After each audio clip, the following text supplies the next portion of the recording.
Picture this. It's April 10th, 1912.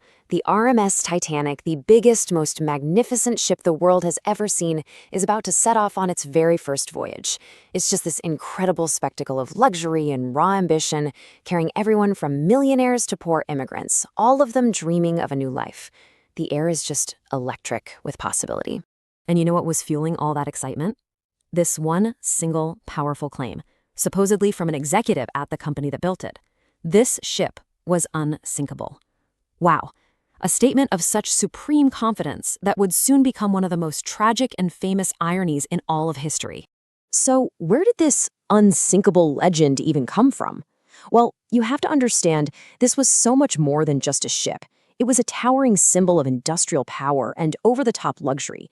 It basically represented an entire era's absolute belief that, technology had finally conquered nature. And they backed that belief up with an absolutely staggering investment. It cost $7.5 million back in 1912. But look at that in today's money.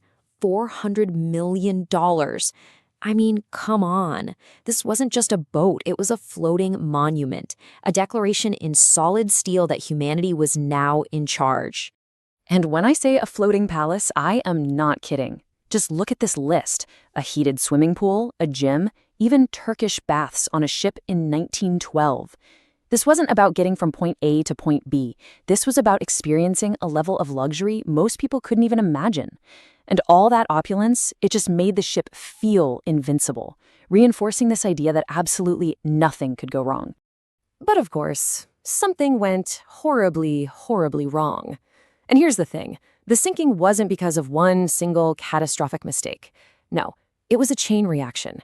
It was like a cascade of smaller failures, each one connecting to the next, that paved the way for a disaster that was, when you look back, completely avoidable. The crew knew there was danger out there. Just 2 days in, the first ice warnings started coming in. They tweaked the course a little, but, and this is critical, they didn't slow down.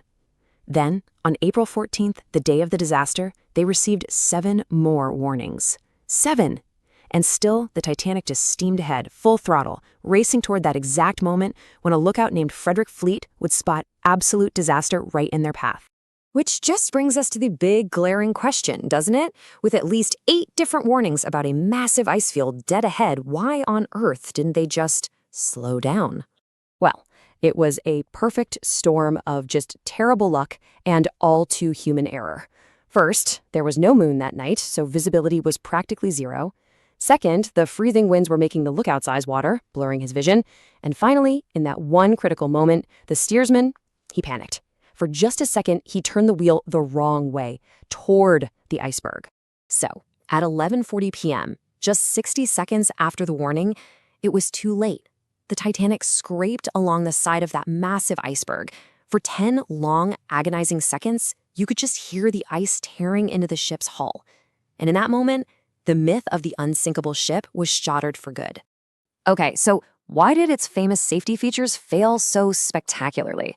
Well, the Titanic had these 16 watertight compartments, right? And it was designed to stay afloat even if 4 of them flooded. But here's the problem. The iceberg didn't hit the bottom. It sliced along the side of the ship. It ripped open 6 compartments, 2 more than the design could ever handle. The unsinkable ship was officially sinking. A distress call goes out, and thankfully, the RMS Carpathia hears it and starts racing to help. But here's the kicker. It was over 100 kilometers away. Even going as fast as it possibly could, it would take 3.5 hours to get there.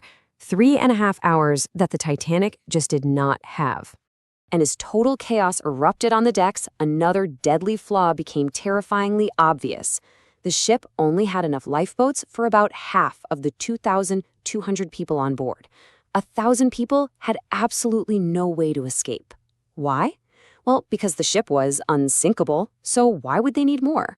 At 2:20 in the morning, the immense strain on the ship was just too much. The Titanic literally broke in half and plunged into the sea. It took less than 3 hours for the unsinkable ship to vanish completely, leaving over 1,500 people adrift in lethally cold -2 degrees Celsius water. In the aftermath, the world was just reeling.